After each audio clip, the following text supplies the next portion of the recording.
नमस्कार, बहुत स्वागत है आपका। आप देख रहे हैं सबसे बड़ा अखाड़ा। मैं हूं आपके साथ शिल्पा तोमर। महामारी के इस दौर में पहले से ही जनता परेशान है और अब बेलगाम होती महंगाई से त्राहिमाम कर रही है। अब कर रही है तो करे, सरकार को क्या पड़ी है? क्योंकि अगर पड़ी होती तो कोरोना के बीच आम जनता को कराहने के लिए नहीं छोड़ दिया जाता। एक तरफ तो कोरोना की मार, दूसरी तरफ किचन का महंगाई बम। सब्जियों के दाम आजकल इतने आसमान पर पहुंच चुके हैं कि लोगों की किचन का बजट बिगड़ गया है। इसलिए तो हम कह रहे हैं कि किचन में महंगाई बम फूटा है। जिन सब्जियों को आम आदमी 20 से 30 रुपए में खरीदता था, वही सब्जियां अब 50 से 70 रुपए के बीच मिल रही है। जबकि सबसे जरूरी आलू और प्याज के दाम भी तेजी के साथ बढ़ते हुए आलू और प्याज भी 30 से 50 रुपए के बीच बिक रहा है। ऊपर से सरसों का तेल तो बस पूछो मत। पिछले साल 26 मई को 1 लीटर सरसों के तेल का दाम 90 रुपया हुआ करता था, लेकिन आज ये 200 पार पहुंच चुका है। लेकिन बेबस जनता किससे कहे, कहां जाए? ऐसा हम इसलिए कह रहे हैं क्योंकि महामारी में नौकरी से हाथ धोए लोग महंगाई से बेहाल है और जो कमा भी रहे हैं उनकी जेब में बढ़ते दामों ने आग लगा रखी है। इसलिए पहले महामारी की मार और अब महंगाई से हाहाकार। बचा लो सरकार, यही है आम जन की पुकार। लेकिन बड़ा सवाल, क्या कर रही है सरकार? बढ़ती महंगाई में आम जनता क्या कमाए क्या खाए? क्या है कोई तरीका महंगाई से जान छुड़ाने का? आज की चर्चा इसी मुद्दे पर।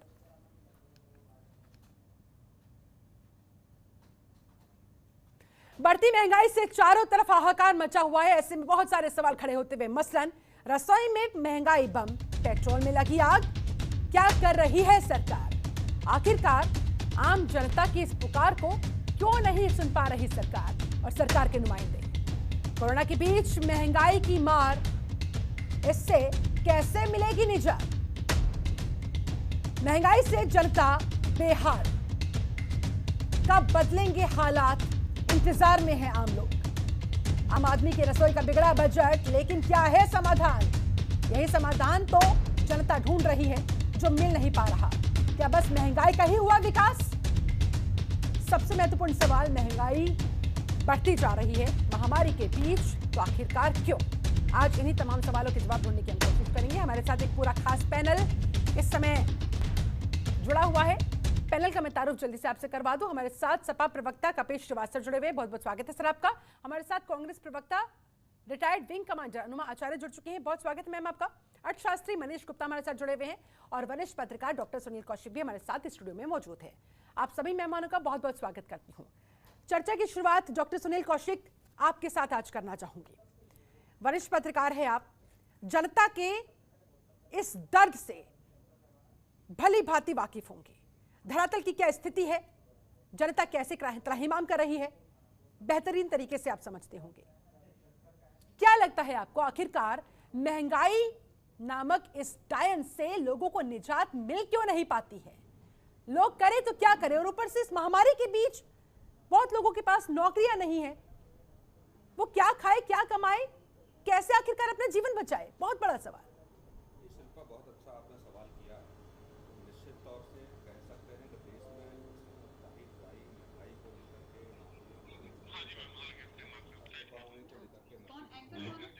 सरकार को ये सब पता होना चाहिए सब पहले से। इतने बड़े इकोनॉमिस्ट सरकार में बैठते हैं, नीति आयोग सरकार ने बना रखा है। सारी सिचुएशन क्या देश को आने वाली है, तमाम बड़े बड़े अर्थशास्त्री पहले से ही बता देते हैं। लेकिन इन सबके बावजूद भी यदि सरकार कहीं न कहीं महंगाई को न रोक पाई, नौकरी जाने से न रोक पाई, तो निश्चित तौर से कह सकते हैं कि सरकार फेल हुई है। इस समय यदि आप उठा करके देखेंगे आंकड़े, समीक्षा करेंगे, तो पिछले 11 साल का रिकॉर्ड इस महंगाई ने तोड़ा है। बिल्कुल। 11 साल की हम बात करेंगे तो सबसे उच्च दर पर महंगाई है। और परिस्थितियां पिछले वर्ष क्या रही थी, ये सारा देश जानता है कि कोरोना को लेकर के जिस समय देश में विषम परिस्थितियां रही, उसके बावजूद भी सरकार ने उन पर ऐसी न कोई कमेटी बनाई, न ऐसा कोई इस ढंग से पेश आई। ठीक है, डॉक्टर सुनील कौशिक लौटूंगी आपके पास। हमारे साथ मनीष गुप्ता अर्थशास्त्री भी जुड़े हुए हैं। मनीष जी, जरा प्रकाश डालिए हमारी इकोनॉमी को लेकर, बढ़ती हुई महंगाई को लेकर, और इसका सीधा सीधा असर आम जनता पर, उसकी जेब पर किस तरह से पड़ रहा है, किस हद तक उन्हें इफेक्ट कर रहा है, जरा बताएं। देखिए, महंगाई बढ़ने के दो कारक हैं। हाँ। एक तो मांग और पूर्ति के संतुलन का हिलना, हाँ, और दूसरा है बेचने वाले विक्रेता या उसके पीछे वाला विक्रेता या उसके पीछे वाला विक्रेता, इस पूरी कड़ी में मुनाफाखोरी की रेट में वृद्धि हो जाए। अब पहला बात समझिए कि क्या उत्पाद में कोई कमी आई है या खपत में कोई वृद्धि हुई है। तो मैं ये कह सकता हूं उपज इस बार अच्छी हुई है। अगर हम आज के समाचार पत्रों की बात करें तो आज देखते हैं धान और तिलहन और अनाज के उत्पादन में बढ़ोतरी हुई है, कोई कमी नहीं आई है उस लिहाज से। और वृद्धि कोई है नहीं, जो जनसंख्या देश की बढ़ रही है वैसी ही बढ़ रही है, कोई खास पूर्ति में चेंज नहीं है। ऐसे में मांग और पूर्ति के नियम में बैलेंस में कोई दिक्कत नहीं है। तो उस एंगल से देखें तो रेट नहीं बढ़ना चाहिए। एग्जैक्टली। अब आते हैं मुनाफाखोरी की बात। तो हम ये समझते हैं जिस तरीके से बीच में इस तरीके के मैसेज मीडिया में घूम रहे थे कि नींबू इतने का हो गया, नारियल इतने का हो गया, तो हम सबने, हम देश की जनता में जिसको जहां मौका मिला उसने मुनाफाखोरी करनी शुरू कर दी। जगह जगह ये लगा कि अगर लोगों की नौकरी जा रही है, लोगों की परेशानी है, लॉकडाउन है, तो दुकानदारों ने अपने आप दाम बढ़ाए। फिर चाहे वो किसान हो या आड़तिये हो, बिचौलियों हो, सब्जी मंडी हो, सबने इस सिचुएशन का लाभ उठाया। ट्रांसपोर्टर ने भी अपने रेट बढ़ाए, डीजल के रेट तो खैर माशाअल्लाह है ही हैं, बिल्कुल। और इन सब के बावजूद सबने मुनाफाखोरी की। तो अगर ये रेट बढ़ रहे हैं तो इसका सीधा सीधा कारण मुनाफाखोरी पे है। फिर आप चाहे रेमडेसिविर इंजेक्शन की बात करें या फेविफ्लू इंजेक्शन की बात करें या दूसरी दवाइयां, ऑक्सीजन सिलेंडर, इंजेक्शन और जाने क्या क्या, हर जगह मुनाफाखोरी बढ़ी। मैं ये बात कह सकता हूं कि इस महामारी के दौर में इंसानों की तो आत्मा मरी है, सरकार भी महामारी के चक्कर में लगी रही और ऐसे मुनाफाखोरों पर उसने कोई कड़ा एक्शन नहीं लिया। हाँ, सरकार अगर इस समय कड़ा एक्शन लेती है तो इसका कहीं बुरा असर न पड़ता, ये सोचकर उन्होंने लीनियंसी बरती। पर कहीं न कहीं कंक्लूजन ये निकलता है कि महंगाई बढ़ने का सीधा सीधा कारण ये है कि मुनाफाखोरी मध्यस्थों के द्वारा की गई। ठीक है, लौटूंगी आपके पास, जवाब ले लेते हैं। ममता काले, बीजेपी नेता। ठीक है सर, आऊंगी आपके पास। बीजेपी नेता ममता काले हमारे साथ जुड़ चुके हैं।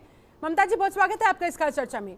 ममता जी, मेरा आपसे बस सीधा यही सवाल है, इस महंगाई को आप लोग कंट्रोल क्यों नहीं कर पा रहे हैं? महामारी की वजह से लोग पहले से ही हद दर्जे के परेशान चल रहे हैं, और ऊपर से अब खाने पीने के दाम भी इस हद तक पहुंच चुके हैं, सरसों के तेल के दाम वहां पहुंच चुके हैं कि लोगों की पहुंच के बाहर ये सारी चीजें होती जा रही है। आखिरकार सरकार कर क्या रही है? देखिए, बहुत ही आसान हो जाता है कि चाहे पैंडेमिक हो या कोई चीजें ऊपर नीचे जाएं तो सीधे ये बोलना कि सरकार क्या कर रही है। आज हम उस दौर से गुजर रहे हैं जब एक वैश्विक महामारी भारतवर्ष का भी हिस्सा बनी हुई है और भारत को भी अपने चपेट में अन्य राष्ट्रों के समान लेकर के बैठी हुई है। और उस वक्त पूरे एक साल से जो फोकस है वो यही है कि किसी भी प्रकार से अपने लोगों की जान बचाई जाए और इस वैश्विक महामारी से हम निपटें कि एक अननोन एनिमी से हम पिछले एक साल से लड़ रहे हैं। और इस मौके का कई लोगों ने फायदा उठाया है। जो काला बाजारी जिस प्रकार की हमने देखी है इस वक्त भारतवर्ष के अंदर, वो उसके लिए सरकार को जिम्मेदार नहीं ठहरा सकते, ना सरकार उसमें कुछ कर सकती है, क्योंकि ये हमारी एज इंडिविजुअल रिस्पॉन्सिबल सिटीजन भी जिम्मेदारी बनती है। मैं आपको दिल्ली का उदाहरण देती हूँ। नवनीत कालरा जो इतने बड़े उद्योगपति हैं, जिनके इतने बड़े बड़े होटल्स एंड रेस्टोरेंट हैं दिल्ली के अंदर, खान चाचा रेस्टोरेंट के वो ओनर हैं, खान मार्केट में उनके दो बड़े बड़े रेस्टोरेंट चलते हैं, मॉडल टाउन एंड खान चाचा।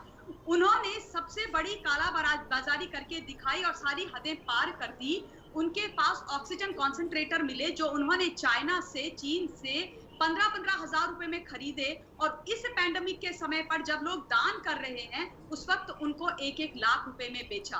अब इस मामले में भी कई लोग ये बोलते हैं कि भाई सरकार क्या कर रही है। दुख इस बात का होता है कि इस वक्त हमारा फोकस जो है वो होना चाहिए कोविड पैंडेमिक से निपटने का। हमें ये देखना चाहिए कि किस प्रकार से हम सरकार के साथ खड़े होकर के अपने देश के लोगों को बचाएं, अपने देश के लोगों की मदद करें। जिंदा रहेंगे तभी तो खाएंगे पिएंगे, आगे काम करेंगे। अभी एक भाई साहब पैनल पर बोल रहे थे कि इस वक्त बहुत बढ़िया उपज हुई है। I completely agree with him. क्योंकि इस समय जो कोविड और पैंडेमिक का समय चल रहा है, उस वक्त हमारे अन्नदाताओं ने रिकॉर्ड उपज करी है। और सच्चा जो अन्नदाता है वो इस वक्त भी खेत और खलियानों में है। लेकिन उसके बाद भी दुख की बात यह होती है कि दिल्ली के तीनों बॉर्डर्स पर हम राकेश टिकैत जैसे एक नेता को देखते हैं, अन्नदाताओं को बदनाम करते हुए, देश को गुमराह करते हुए। और तो मैडम, इसका समाधान भी तो सरकार के हाथ में ही है ना। पिछले 6 महीने से आंदोलन चल रहा है, इसका समाधान भी तो आप लोगों को ही करना था ना। वो समाधान नहीं हो पाया, ऊपर से आप लोग जमाखोरी मुनाफाखोरी को नहीं रोक पाए हैं, तो अल्टीमेटली आखिरकार आपको जिम्मेदार ना ठहराए तो फिर किसकी जिम्मेदारी बनती है, किसकी जवाबदेही बनती है? जनता तो आप लोगों के भरोसे है ना मैम। अगर आप ही कह देंगी कि हमारी जिम्मेदारी नहीं है, जनता इसकी जिम्मेदारी खुद ले, तो कैसे काम चलेगा? क्या इस दिन को देखने के लिए जनता ने आपको वोट दिया था? पहली बात मैंने कहीं पर ये नहीं बोला कि हमारी या सरकार की जिम्मेदारी नहीं है। मैंने ये बोला कि जो लोग जमाखोरी, कालाबाजारी कर रहे हैं, गलत कृत्य कर रहे हैं, उनको अपने ऊपर अंकुश लगाना चाहिए। उनको भी ये सोचना चाहिए कि इस वक्त एक जो रेमडेसिविर जो 3500 रुपए का मिलता है, उसको 50-50 हजार में ना बेचें। लोगों की लाशों पर और सांसों पर अपने घर में अपनी तिजोरियों को ना भरें, पहली बात। दूसरी बात, आपने बोला कि 6 महीने से किसान बैठा हुआ है तीनों बॉर्डर्स पर। सरकार को सुनना चाहिए, बिल्कुल सही बात है। अन्नदाता हमारे सर माथे पर। इस देश के अंदर जय जवान जय किसान हम लोगों के लिए सिर्फ नारा नहीं है, वो हमारा सिद्धांत है, उसको हम मानते हैं, पूरा देश मानता है। लेकिन आज जो ये किसानों के नाम पे, अन्नदाताओं के नाम पर जो नेता बैठे हुए हैं, जो अपनी राजनीतिक रोटियां सेक रहे हैं, उनसे आप ये पूछिए कि उन तीनों कानूनों को इन्होंने पढ़ा है और उन कानूनों में काला क्या है? कुछ भी गलत नहीं है। और आज भी वो तीनों के तीनों कानून कोर्ट ने होल्ड पर डाले हुए। तो फिर काहे की काला दिवस, काली रैली। और मैं ये भी याद दिला दूं आपके चैनल के माध्यम से भारतवर्ष को कि 12 दौर की बात करी है सरकार ने। इसलिए तो सवाल उठ रहे हैं, क्योंकि कहा जा रहा है इस बढ़ती हुई महंगाई के पीछे एक बड़ा फैक्टर ये भी है, क्योंकि जो उपज, जो फसल खेतों में खड़ी हुई है, वो सप्लाई नहीं हो पा रही है। काफी हद तक लॉकडाउन के पीछे भी, लॉकडाउन भी एक बड़ा फैक्टर इसके पीछे बताया जा रहा है। ठीक है, लौटूंगी आपके पास। मनीष गुप्ता, आपका क्विक रिएक्शन, आप कुछ कहना चाह रहे थे, उसके बाद अनुमाचार्य। मनीष जी जल्दी से। मैं सिर्फ इसमें यह कहना चाह रहा हूं कि जिस तरीके से मुनाफा वसूली हुई है वो किसी एक स्तर पे नहीं हुई है। मझोले व्यापारी, छोटे व्यापारी, खुदरा व्यापारी और थोक व्यापारी सबने की है। सरकार की परेशानी इस महामारी के दौर में ये थी कि अगर कहीं पुलिस जाकर रेड करती है तो उनको परेशानी होगी। विपक्षी दल इस बात को भी मुद्दा बनाते कि जो दुकानदार अपना सामान बेच रहा है आप उसके खिलाफ एक्शन ले रही हैं। अरे सच्चाई तो ये है कि मुनाफा वसूली की दूसरी बहन का नाम है जमाखोरी। और ममता कालेजी की बात को मैं कहते हुए कोट करता हूं कि हमारे दिल्ली में एक मंत्री के घर में हजारों सैकड़ों सिलेंडर मिले, तो जमाखोरी को कंट्रोल सरकार नहीं कर पाई। मुनाफाखोरी की बात अलग करता हूं, लेकिन जमाखोरी पर बीजेपी सरकार को जाहिर सी बात है अल्टीमेटली फिर महंगाई बढ़ती चली गई और आज का क्या आलम है सबके सामने है। चलिए ठीक है, लौटूंगे आपके पास। हमारे साथ अनुमा आचार्य भी है। अनुमा आचार्य जी, आपको इस समय क्या समाधान नजर आता है? जनता बस इतना चाहती है कि उन्हें बढ़ती महंगाई से किसी तरह से निजात मिल जाए, ताकि जो अगर उनके पास बची कुछ नौकरी है उससे जो वो कमाते हैं, कम से कम 2 वक्त की रोटी के साथ वो अपना पेट भर पाए, अपने परिवार का पालन पोषण कर पाए, क्योंकि ये भी अब होता हुआ मुश्किल नजर आ रहा है उन्हें। शिल्पा जी, मैं इस पूरी बहस को केवल राजनीतिक बहस नहीं मानती, ये नागरिक की बहस है। हर नागरिक की, आपकी, मेरी और यहाँ जितने लोग बैठे हैं सबको इनसे फर्क पड़ता है। मेरे घर का राशन 7,000 में आता था और ये एक बड़ी सी लिस्ट है, और अब ये 9,660 में आने लगा है पिछले 1 महीने से। तो इसने महंगाई ने सबको बहुत परेशान किया है। लेकिन सबसे बड़ी चीज ये है कि सरकार का किसी चीज पर कंट्रोल नहीं है। सरकार ने इधर महामारी को कंट्रोल करने की कोशिश की, हर जगह एडहॉक रिएक्शंस हैं। ममता कालेजी बहुत अच्छे बैकग्राउंड से आती हैं, मेरे परिवार से आती हैं, तो वो ये जानती हैं कि मैं क्या बात कर रही हूँ। एडहॉकिज्म मैं किसे कह रही हूँ, जहाँ पे डिवीजन ऑफ लेबर नहीं है, जहाँ पे लोगों को अपने अपने काम बांटे नहीं गए हैं। अब आप देखिए, हम इसको आज किसान आंदोलन पे इस बहस को सैबोटेज नहीं होने देंगे। हम रहेंगे उसी पेट्रोल, डीजल और इनकी प्राइस की हाइक पर। और खाने के तेल की हम बात करें, सरसों तेल जो अभी 170 रुपए लीटर मिल रहा है, उसमें जो मुनाफाखोरी है, अब आप कहेंगे ये कोरोना है, ये लोगों की गलती है, ये मुनाफाखोरों की गलती है। अरे भाई, इनके ऊपर कंट्रोल किसको करना है? अगर आप पेट्रोल डीजल के दाम बढ़ाएंगे तो सारी की सारी जिंसों के दाम बढ़ते हैं। इस वक्त दाल महंगी चल रही है। पिछले 10 दिनों में पेट्रोल की कीमत 6 बार बढ़ी है। पिछले 2 सालों में 225 बार बढ़ी है पेट्रोल और डीजल की प्राइस। जो एलपीजी की कॉस्ट है वो पिछले 2-3 साल में 597 से लेकर और आज 807 रुपए में मेरे घर में सिलेंडर आ रहा है, तो उस तक पहुंची है। तो ये पूरी कहानी में ये एक और है। ऊपर से पिछले अप्रैल में 74 लाख जॉब चले गए। हाँ। उसके बाद लोगों को मनरेगा में बजट कम कर दिया। एक आम आदमी कमाएगा कैसे? एक मजदूर कैसे कमा के खाएगा? और जब हमारी पार्टी में राहुल गांधी जी ने कहा कि लोगों को डायरेक्ट पैसे दीजिए, डिमांड जनरेट होगी, तब जाके अर्थव्यवस्था भी ढर्रे पर आएगी और तभी महंगाई कम होगी, तो वो भी नहीं किया। तो हर चीज का तो एक पॉलिटिकल एजेंडा बना लेते हैं और अपनी तरफ से जिम्मेदारी हटा देते हैं। इस सरकार का प्रॉब्लम यह है कि वो जिम्मेदारी नहीं लेना चाहती, लेकिन हाँ, शासन चाहिए, सत्ता चाहिए, लेकिन जिम्मेदारी नहीं। अगर वो चाहे तो अभी ये मुनाफाखोरों को कंट्रोल कर सकती है, क्योंकि देखिए सरसों तेल प्रति क्विंटल 47,000 उसका, लगभग 47,000 उसका एमएसपी डाला गया है और मिल रही थी 73,100 समथिंग में, और सरकार ने उसे दबाव डाल के 6500 करवाया है। तो जमाखोरी तो शुरू हो गई ना। लोगों को मालूम है कि सरकार कॉर्पोरेट के साइड में है, तो जमाखोरी शुरू हो गई, क्योंकि तीसरा कानून है वो वही है, एसेंशियल कमोडिटी एक्ट जो है वो वही है, होर्डिंग को सपोर्ट करता है वो कानून। तो इस तरह से कभी भी सरकार महंगाई को काबू पाने में सफल नहीं हो सकती जबकि उसका अपना कंट्रोल ना हो। चलिए ठीक है, कपिल श्रीवास्तव, आपके मुताबिक क्या लगता है जनता को कैसे राहत मिल पाएगी? जनता किसके पास जाए, किससे अपनी दर्द कहे, किससे अपनी गुहार लगाए? सर शिल्पा जी, बहुत सीधी सी बात है कि जब से भारतीय जनता पार्टी की सरकार इस देश में आई है और जिसने वादा किया था कि हम 100 दिन में महंगाई कम कर देंगे, हम रुपए को मजबूत कर देंगे, डॉलर हमसे कमजोर होना शुरू कर जाएगा, ठीक उल्टा नजरिया रखा। आने के बाद इन्होंने 100 दिन में क्या, आज 7 सालों में ये महंगाई कंट्रोल नहीं कर पाए और डॉलर जो है वो 62 रुपए से बढ़कर 72 रुपए हो गया। तो बहुत सीधी सी बात है कि इनके बस में कुछ नहीं है, सरकार बदलनी पड़ेगी, क्योंकि सरकार अपने कर्तव्यों को जान ही नहीं रही है। अब ममता काले जी इतनी वरिष्ठ हैं और उसके बाद भी इस तरह की बात करें कि जनता के ऊपर आप सब छोड़ दे रहे हैं कि कालाबाजारी वो कर रहे हैं। अरे भाई, कानून किस लिए बना है और एजेंसीज किस लिए बनी है? उनका क्रियान्वयन कब होगा? न्यायालय में उनका विचारण कब जाएगा? आप छोड़ देंगे क्या? अगर कोई अपराध कर रहा तो छोड़ देंगे क्या? तो बहुत सीधी सी बात है, आप जमाखोरी के खिलाफ अगर आप होते तो आप उस पर कार्रवाई करते दिख रहे होते, और अगर आप जमाखोरी के खिलाफ होते तो एसेंशियल कमोडिटीज एक्ट 1995 को आप संशोधित क्यों करते? इसी जमाखोरी के लिए तो किया आपने। तो भाई 50-60 रुपए किलो तो आलू हम लोग खरीद ही चुके हैं, जो कि अंबानी साहब के उसमें क्या बोलते हैं, अडानी साहब के स्टोर में हरियाणा में रखा गया था 200 एकड़ में कोरोना काल में। तो अब अगर 25-30 रुपए खरीद रहे हैं तो बहुत सिंपल सी बात है, इन्होंने तो एहसान कर दिया देश के ऊपर। और दूसरी चीज, इधर बीच 12 बार जो पेट्रोल के दाम बढ़ाए गए हैं, यही पेट्रोल के दाम जब 5 राज्यों में चुनाव हो रहे थे तब क्यों नहीं बढ़े थे? अगर ये हम मान लें कि विदेशों से गवर्न होती है, हमारी कंपनी देखती है, सरकार निरीह है, तो भाई बंगाल में जो चुनाव थे, उत्तर प्रदेश में त्रिस्तरीय चुनाव थे, 5 राज्यों के चुनाव थे, उस समय क्यों नहीं बढ़ रहे थे? तो ये बात एकदम गलत है। और आज पेट्रोल कंपनियां और सरकार बहुत ज्यादा लाभ में, क्योंकि जिस समय कांग्रेस ने इनको दिया था, जिस समय 72 रुपए वो पेट्रोल बेच रहे थे, उस समय 150 से 160 डॉलर प्रति बैरल वो खरीद रहे थे।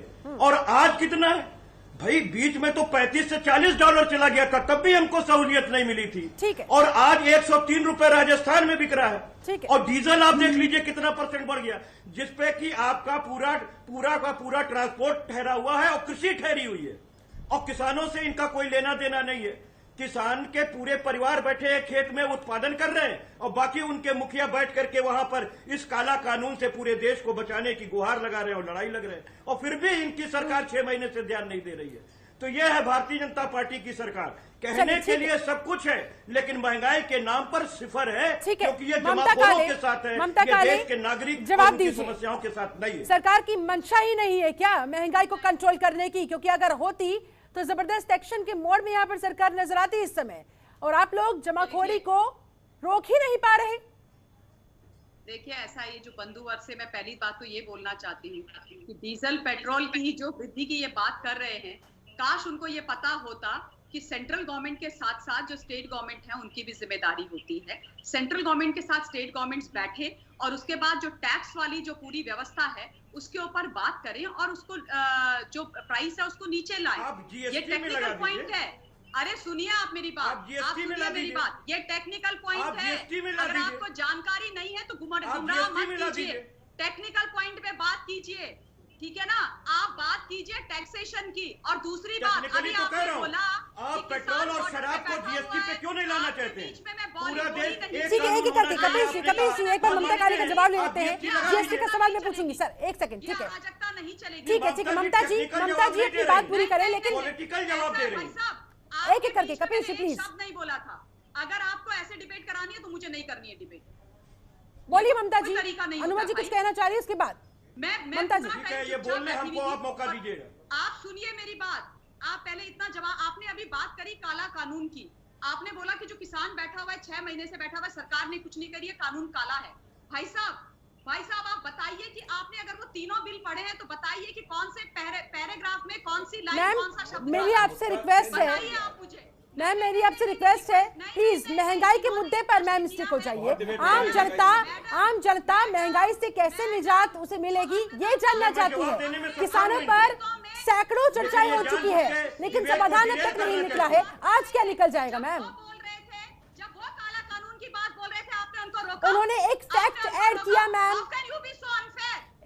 एक सेकंड, ममता काले किसान आंदोलन पर एक सेकंड मैम, आज का मुद्दा क्या है? शायद आपने नहीं पढ़ा। आज का मुद्दा क्या है?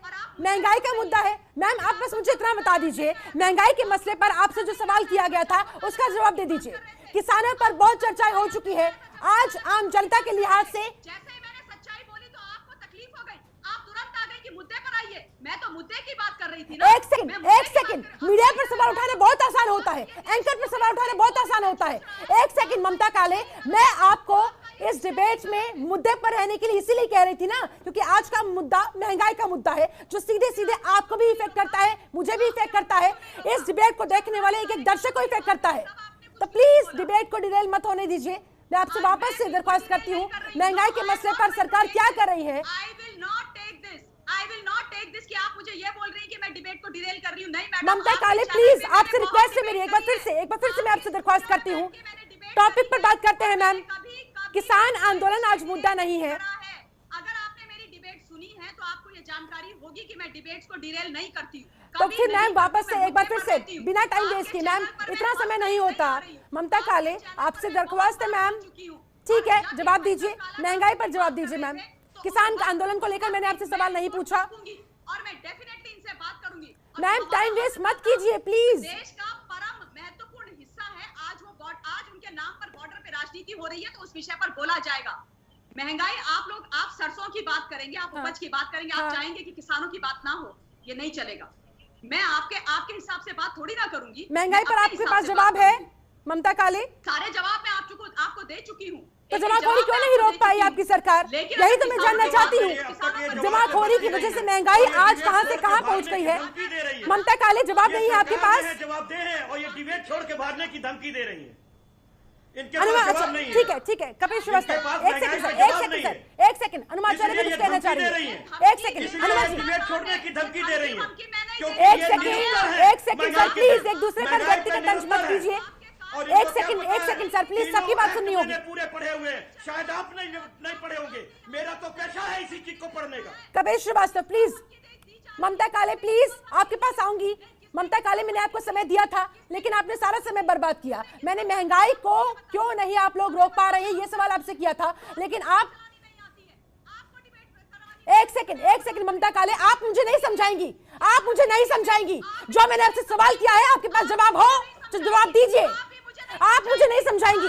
आपका काम जनता को जवाब देने का है, मेरा काम आप लोगों से सवाल पूछने का है। मैं सवाल पूछूंगी महंगाई के मुद्दे पर, अगर आपके पास जवाब नहीं है तो बोल दीजिए नहीं है, नहीं है। किसान आंदोलन पर क्या मैंने आपसे सवाल किया? किसान आंदोलन पर क्या मैंने आपसे सवाल किया? आप ये नहीं करें, क्या हो गया किसान आंदोलन पर क्या मैंने आपसे सवाल किया था जो आप जवाब दे रही थी? और अगर मैं नहीं रोकती, नहीं टोकती तो समय बर्बाद करती रहती। एक सेकंड सर, ये डिबेट से भागने एक सेकंड। ममता काले मेरे पास इतना समय नहीं है किस तरह से बर्बाद होने दूं। अनुमाचार्य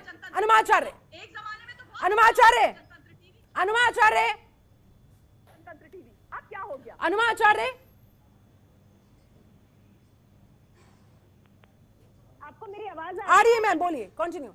जी, मैं ये कह रही हूँ कि तथ्यात्मक रूप से बहुत गलत बात कही गई है ममता काले जी ने। उन्होंने कहा है कि जो राज्य सरकारें हैं वो भी टैक्सेस लगाती हैं, जबकि राज्य सरकार जो है वो 18-19% के करीब है, जबकि केंद्र सरकार का 33% है। और केंद्र सरकार ने ऑलरेडी 200 खरब रुपए कमा चुकी है 2014 से अब तक। तो मेरा यह कहना है कि जिस देश में बांग्लादेश से प्रति व्यक्ति आय कम हो गई है, वहां पर महंगाई का बढ़ना सरकार की बहुत बड़ी विफलता है। ये शर्म की बात है कि जहां की प्रति व्यक्ति आय हमसे आधी थी, उनकी अब हमसे ज्यादा हो गई है। भले ही वो टेम्परेरी हो सकता है, 4 महीने में हम जाके उसको ओवर पावर कर ले, लेकिन इस वक्त हम इस हालत में है कि जब महंगाई नहीं बढ़नी चाहिए।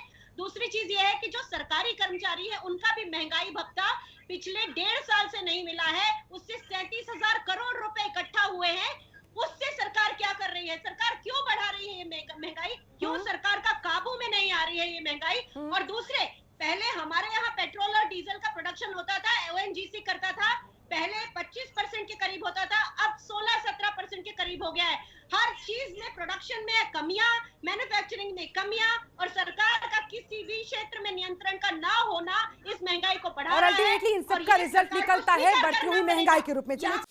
खबरों के निष्पक्ष विश्लेषण के लिए सब्सक्राइब करें Jantantra TV and press the bell icon. Never miss any update.